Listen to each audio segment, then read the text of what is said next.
사도행전 13장 21절에서 23절 제가 봉독해 올리도록 하겠습니다.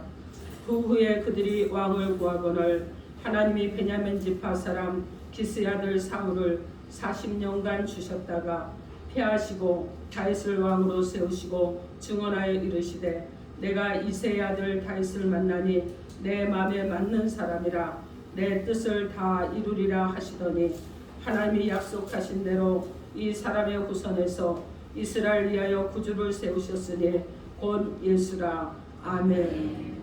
기도하겠습니다.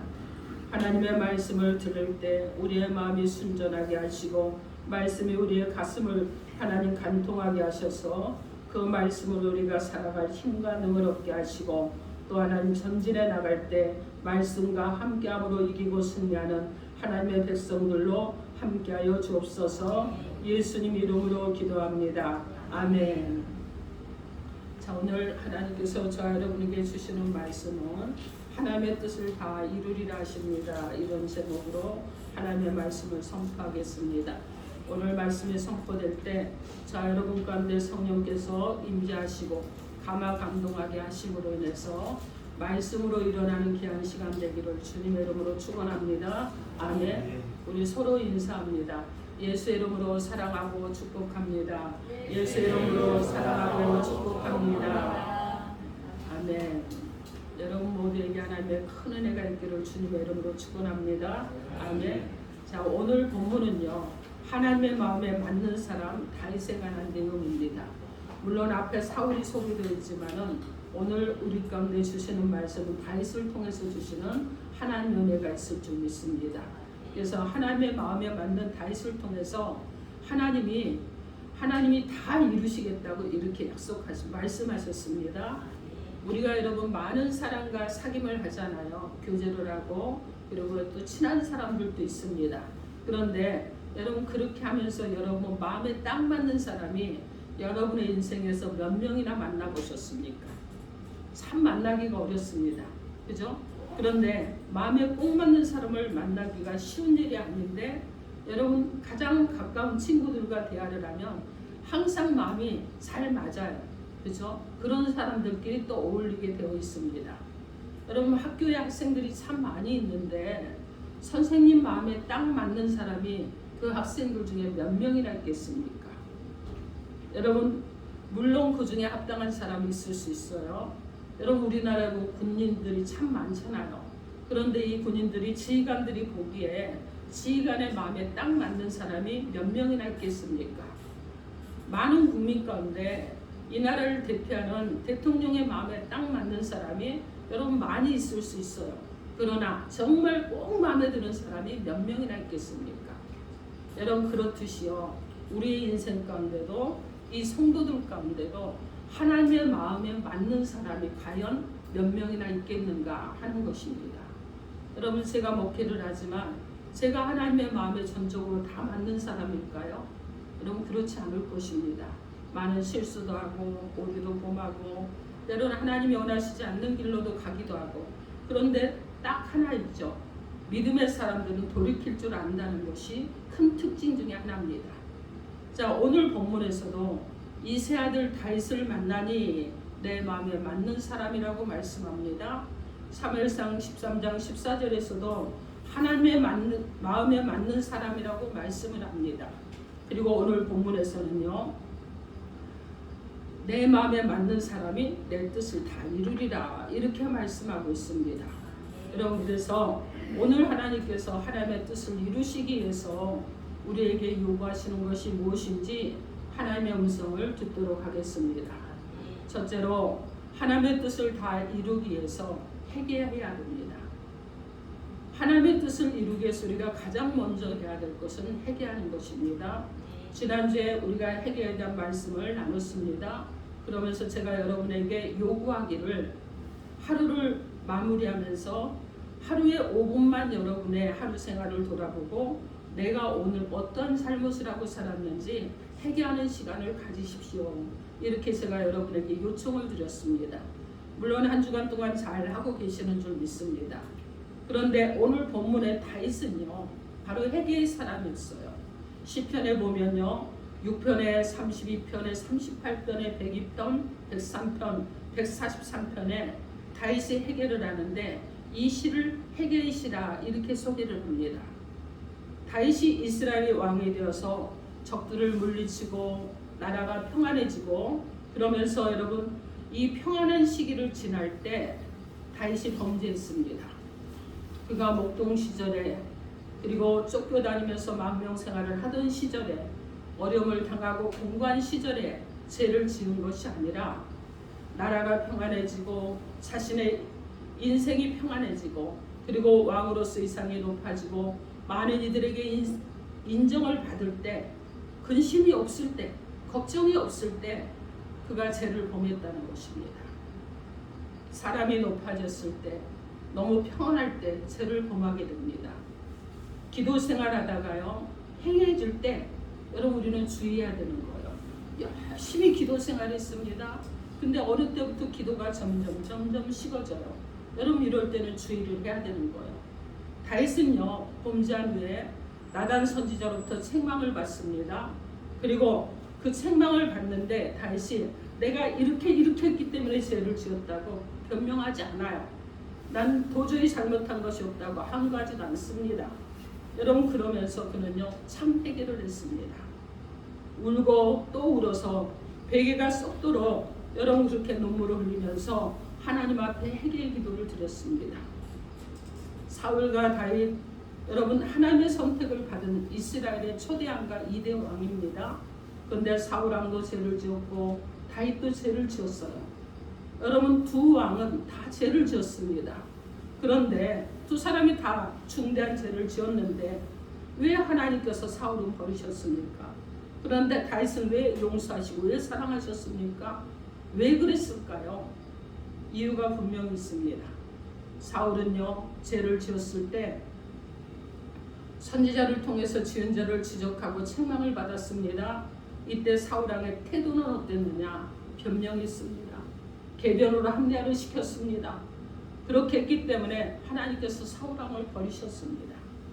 자, 그런데 다윗은 어땠느냐? 똑같이 선지자로부터 책망을 받았습니다. 그럴 때 자기의 죄를 통회하고 자복합니다. 그리고 눈물로 하나님께 용서를 구하는 기도를 드렸습니다.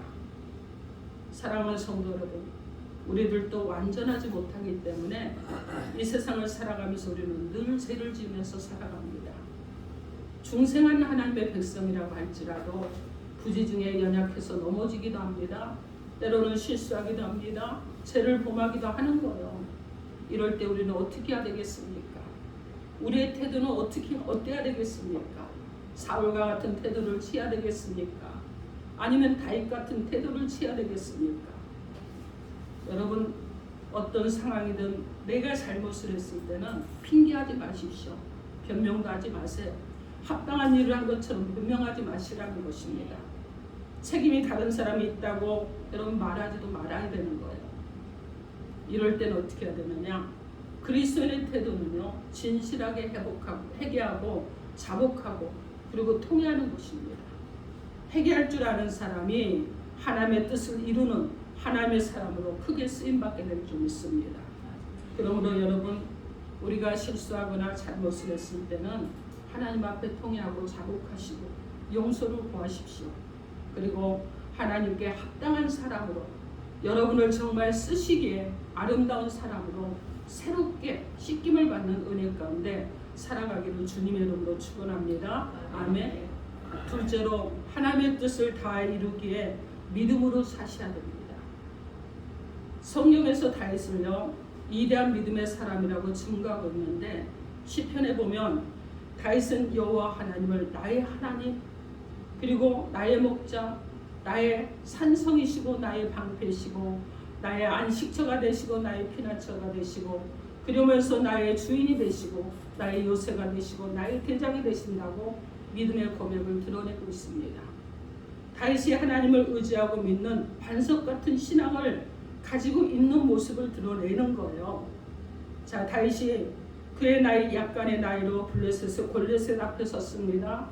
여러분 이 골리앗 앞에 섰어요. 그랬을 때 너는 창과 검을 가지고 나왔으나 나는 여호와를 의지하고 너와 싸우리라고 이렇게 선포를 했습니다. 그리고 여러분, 조그마한 사람이 거대한 사람 앞에 섰는데도 불구하고 골리앗을 이겼습니다. 우리는 여기서 다윗이 얼마나 하나님을 믿는 믿음이 컸는지를 보게 되는 것입니다. 다윗의 생애는요, 파란만장한 인생이잖아요. 그러나 다윗은 하나님을 의지하고 낭망하지 않았습니다. 그러면서 계속해서 전진해 나갔습니다. 다윗이 이런 인물이기 때문에 위대한 신앙의 사람이기에 하나님께서 다윗을 통해서 하나님의 뜻을 이루셨습니다. 사랑하는 성도 여러분, 여러분들도 오직 우리 주 예수 그리스도를 믿는 신앙으로 살아가시길 바랍니다.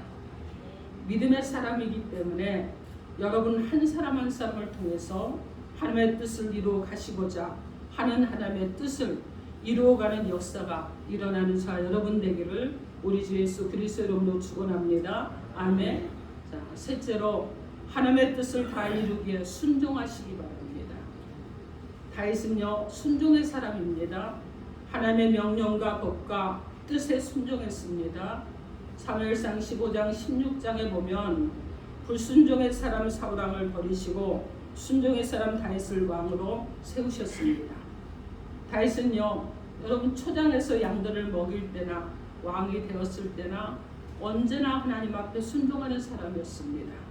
대지기가 바뀌었습니다. 권력이 주어지기도 했어요. 그리고 부가 주어졌습니다. 그런데도 그는 변하지 않고 하나님께 순종하는 사람이었습니다. 그렇기 때문에 하나님께서 다윗을 귀하게 여기셨습니다. 그리고 귀하게 사용하셨습니다. 우리도 다윗처럼 삶의 질과 환경과 그리고 상황에 흔들리지 않고 순종하는 사람이 되면 하나님께서 귀하게 사용하실 줄 믿습니다. 아멘. 여러분, 예수님께서 비유로 말씀을 하셨는데 한 포도원지기에게 아들이 둘이 있었습니다. 포도원에 가서 오늘 일을 하라는 아버지의 말씀이에요. 하나는 순종을 하고 하나는 포도원에서 열심히 일을 하는데 또 한 사람은 불순종했습니다. 같은 아버지의 자녀일지라도 순종하는 자녀가 있고 불순종하는 자녀가 있습니다. 같은 스승의 제자일지라도 순종하는 제자가 있고 불순종하는 제자가 있습니다. 같은 교회를 섬기는 교인이라고 할지라도 누구는 순종하는 교인이 되고 누구는 불순종한 교인으로 살아갈 수 있다는 것입니다. 믿음의 조상 아브라함과 다윗은요, 순종의 사람입니다. 아브라함과 다윗의 자손으로 오신 예수 그리스도, 이 예수 그리스도를 믿음으로 구원을 얻은 하나님의 백성인 우리 성도들은 하나님께 순종의 사람이 되어야 될 줄 믿습니다. 양이 목자를 따르는 자세로 하나님의 명령과 말씀에 순종하는 저 여러분 되기를 주님의 이름으로 축원합니다. 아멘. 자, 여러분 보세요. 자동차가 달리고 있는데요, 앞에 위험한 어떤 물건이 있습니다. 여러분, 위험을 감지하면 어떻게 해야 되겠어요? 급정거를 해야 되겠죠. 그래야 위험을 피할 수 있잖아요. 마찬가지로 하나님의 말씀에 순종하고 살아가는 성도에게는 이런 경험들이 참 많이 있습니다. 하나님께서 위험신호를 하실 때가 있죠. 하나님께서 성경 말씀을 통해서 위험신호를 하기도 하고 때로는 지도자들을 통해서 위험신호를 하기도 합니다. 때로는 신앙 양심을 통해서도 말씀하실 때가 있습니다. 안전한 것과 위험한 것을 가르쳐 주시기도 합니다. 사랑하는 성도 여러분, 하나님의 위험신호를 듣고 순종하시기 바랍니다. 하나님께 순종하는 자에게 좋은 것을 주시겠다고 하나님께서 약속하셨습니다. 여러분, 하나님의 말씀에 순종할 때 여러분을 통해서 하나님의 뜻을 다 이루어 가실 줄 믿습니다. 그러므로 말씀에 순종하셔서 하나님께서 여러분을 사용하심으로 하나님의 뜻을 다 이루어가는 자 여러분 되기를 주님의 이름으로 축원합니다. 아멘. 자, 넷째로 하나님의 뜻을 다 이루기 위해서 충성하시기 바랍니다. 자, 다윗은요, 하나님께 충성된 사람이었습니다. 그렇기 때문에 하나님의 마음에 맞는 사람이라고 하나님께서 말씀하십니다. 다윗은 어릴 때부터 충성스러웠어요. 여러분, 어린 시절 아버지 양떼를 먹일 때 그는요, 성실하게 신실하게 최선을 다했습니다. 그래서 충성했습니다. 대충 시간을 보내지 않았어요. 무엇이라든지 열심히 성의를 다해서 양떼를 잘 돌봤습니다. 블레셋의 장수 골리앗과 싸울 때도 그는요 여러분 하나님을 조롱하는 그 소리를 듣고 그는요 의분을 일으키고 그리고 의분 가운데서 조국과 민족을 위해 하나님의 이름을 위해서 나가서 싸웠습니다. 충성을 다했어요. 목숨을 걸고 싸웠습니다. 다윗이 최선을 다하는 충성을 하는 모습이 하나님의 마음에 맞았습니다. 다윗은요 왕이 된 후에도 최선을 다하는 충성을 했습니다. 다윗은 어릴 때부터 나이가 많을 때까지 충성을 다했습니다. 작은 일이나 큰 일이나 구분하지 않고 충성을 다했습니다. 다윗의 충성은요 믿음의 열매인 것입니다. 믿음 있는 사람은요 충성의 열매를 맺게 될 줄 믿습니다. 하나님께서는 이 시대에 충성된 사람을 찾으시는 줄 믿습니다. 여러분 무엇을 잘하는 사람, 잘난 사람, 똑똑한 사람, 지식이 많은 사람, 수단과 방법이 좋은 사람, 여러분 이런 사람을 하나님 찾으시는 것이 아니라 어떤 일을 맡겨도 진실하게 신실하게 최선을 다하는 충성의 사람을 찾으시는 줄 믿습니다. 하나님께서는요 보디발의 집에서 종으로 살면서도 충성을 다한 요셉을 애굽의 총리로 세워주셨습니다. 미디안의 강에서 장인 이드로의 양떼를 먹이면서 작은 일이지만 정말 한 나라의 왕자로 살았던 이가 광야에서 양떼를 먹이지만 그 일에 충성했을 때 모세를 찾아내셔서 이스라엘 백성의 위대한 지도자로 세우셨습니다. 사랑하는 성도 여러분, 하나님께서 무엇을 말씀하시면서 말씀하시든지 즉각적으로 순종하시기 바랍니다. 교회를 통해 말씀하시면 여러분 순종하세요. 말씀을 읽다가 말씀하시면 하나님을 만나거든 여러분 순종하십시오. 즉각적으로 하시기 바랍니다. 하나님께서 이 시대 가운데 순종의 사람을 찾으십니다. 그 부르심에 순종함으로 하나님께서 하나님의 뜻을 다 이루기에 귀하게 쓰임받고 존귀 여김받는 저 여러분 모두가 되기를 주님의 이름으로 축원합니다. 아멘. 다섯째입니다. 하나님의 뜻을 다 이루기에 간용하라 하십니다. 여러분 다윗은요 성경에 기록된 대표적인 간용의 사람인데 간용이라는 뜻은 어떤 뜻이 있느냐면 남의 잘못 따위를 너그럽게 받아들이거나 용서한다는 뜻이 있습니다. 곧 다윗은 다른 사람들이 자기에게 잘못한 것을 너그럽게 받아들이고 용서한 대표적인 사람이라는 것입니다. 먼저 사울과의 관계에서 보면 사울왕은요 다윗을 몹시 시기합니다. 그리고 의심합니다. 수시로 죽이려고 했습니다. 사람을 보내서 죽이려고 하고 본인이 스스로 창을 던져서 죽이려고 합니다. 수금을 타고 있는 다윗에게 창을 던져서 죽이려고도 했습니다. 그러나 다윗은요 이런 사울 왕을 간용했습니다. 그리고 사울 왕의 자식을 자기 집으로 데려와서 키우기까지 했습니다. 또 자기 아들 압살롬이 왕이 되려고 아버지인 자기를 죽이려고 예루살렘을 공격했을 때도 부하 요압에게 그가 부탁을 합니다. 역적은 다 진멸시키더라도 압살롬은 죽이지 말고 잘 보호하라고 말했습니다. 그런데 압살롬이 말을 타고 가다가 그가 머리카락이 나뭇가지에 걸려서 죽게 되었습니다. 이때 요압이 창으로 찔러서 죽였는데 다윗은요 아들 압살롬이 죽었다는 소식을 듣고 내 아들 압살롬아 내가 내 대신 죽었더라면 좋았을 뻔하였다 이렇게 하면서 통곡을 하고 울었습니다. 이처럼 다윗은요 관용의 사람이었습니다. 다윗은 관용의 사람으로 하나님의 마음에 맞는 사람이었습니다. 하나님께서는 하나님의 뜻을 다 이루기에 하나님의 마음에 맞는 사람을 높이시고 귀하고 복된 영광스러운 사람이 되게 하시는 줄 믿습니다. 사랑하는 성도 여러분, 오늘 하나님께서 하나님의 뜻을 다 이루시기를 원하시면서 우리에게 주신 하나님의 말씀이 무엇입니까? 하나님의 뜻을 다 이루기에 회개하라고 하셨습니다.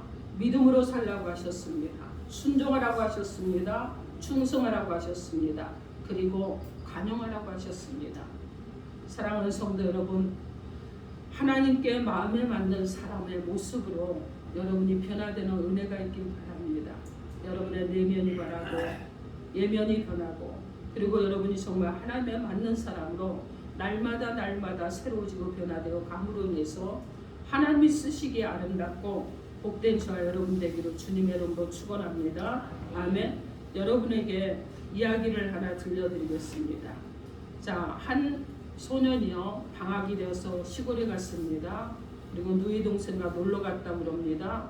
그리고 애가 집에 도착해서 고무 새총으로 가지고 놀고 있는데 날아가는 새를 보고 쏘았지만 맞지 않았어요. 그래서 호기심에 그 집에 있는 오리가 왔다 갔다 하니까 오리를 향해서 한번 쏘아봤습니다. 근데 여러분 날아가는 새는 못 맞췄는데 오리를 맞춰서 죽이고 말았어요. 그래서 할머니가 아실까봐 전전긍긍하는데 여동생이 그걸 봤기 때문에 여동생에게 부탁을 했습니다. 할머니가 아시면 안 되니까 할머니에게 말하지 말아다오 부탁을 했어요. 근데 여동생이요 할머니가 여동생에게 무엇을 시키면은 오빠에게 말합니다. 오빠 내가 그거 말 안 할게 그거 해줘 계속 이랬어요. 근데 이러다 보니까 시골에 있는 이 방학 생활이 너무 괴로운 거예요. 그리고 할머니가 알까봐 두렵기도 했습니다. 자 근데 동생이 계속 그런 식으로 하니까 어느 날 너무 괴로운데 여동생이 나가고 없는 사이에 할머니에게 말씀을 드렸습니다. 할머니 제가 지난번에요 새를 잡으려고 했는데 새를 못 잡아서 오리한테 한번 쏘아봤는데 오리가 죽었습니다. 그래서 제가 몰래 갖다 묻어버렸습니다. 이렇게 얘기를 했어요.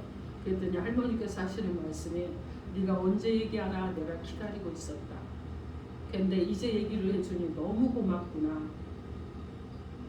이 순간요 여러분 이 소년 지금 이 여동생의 오빠의 마음이요 다 풀어지면서 너무나 평안해지는 거예요. 그래서 할머니께 용서를 구한 것이 속이 시원하고 이제 잘못한 것을 용서를 받았으니 여러분 너무 기쁘고 여러분 그러지 않겠습니까? 근데 할머니가 말씀하시기를 오리가 중요하겠니? 네가 더 중요하겠니? 나는 오리보다 네가 더 소중하고 존귀하단다. 그러니 앞으로 네가 잘못한 일이 있으면 꼭 그때 말해다오 이렇게 말했다 그럽니다. 사랑하는 성도 여러분, 하나님께서 하나님의 마음에 맞는 사람으로 우리가 살기를 원하시는데 여러분 그래서 이 마음에 맞는 사람을 만나서 하나님의 뜻이 다 이루어지기를 원하시는데 이런 사람으로 살아가려면 우리가 가장 먼저 해야 될 것이 무엇이겠습니까? 먼저 회개하십시오. 그리고 돌이키십시오. 그리고 주님과 함께 하십시오. 여러분 내 안에 제약이 가득할 때는 괴로움이 더해지지만 내 안에 있는 제약을 토설하고 하나님 앞에 고백할 때는 자유함을 얻게 됩니다. 그리고 하나님부터 제시심을 받게 되면 우리는 다시 새로운 심령으로 기뻐하는 심령으로 하나님의 뜻을 이루어드리기에 하나님의 마음에 맞는 사람으로 살아갈 수 있게 될 것입니다. 그러므로 사랑하는 성도 여러분, 우리는요 우리 안에 가득한 제약을 먼저 토설하는 한 해가 되길 바랍니다.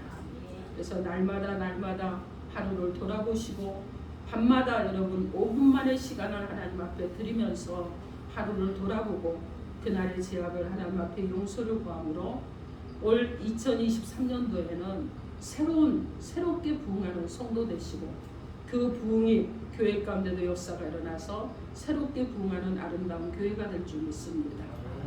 우리 주님은요 죄가 없으셨습니다. 그럼에도 불구하고 우리 죄 때문에 십자가에 달려 죽으셨습니다. 여러분 그 주님의 그 사랑을 깊이 묵상하시면서 나의 죄로 인해서 오늘도 십자가에 달리시는 주님의 피 흘리심을 여러분이 기억하면서 나의 죄로 오늘도 십자가에 달려 피 흘려 죽으신 그 예수 그리스도가 또다시 십자가에 달리는 것은 곧 나 때문이라는 것을 기억하시면서 2023년도를 보내셔서 여러분의 2023년도가 은혜로운 한 해가 되고 그리고 새롭게 부흥하는 한 해가 되고 오늘 우리 교회 가운데 주신 말씀처럼 정말 달마다 열매를 맺는 성도, 달마다 열매를 맺는 교회가 되고 우리 모두가 되기로 주님의 이름으로 축원합니다. 아멘. 기도하겠습니다. 이 시간 여러분 개인에게 주신 메시지를 붙잡고 주여 삼창하고 통성으로 기도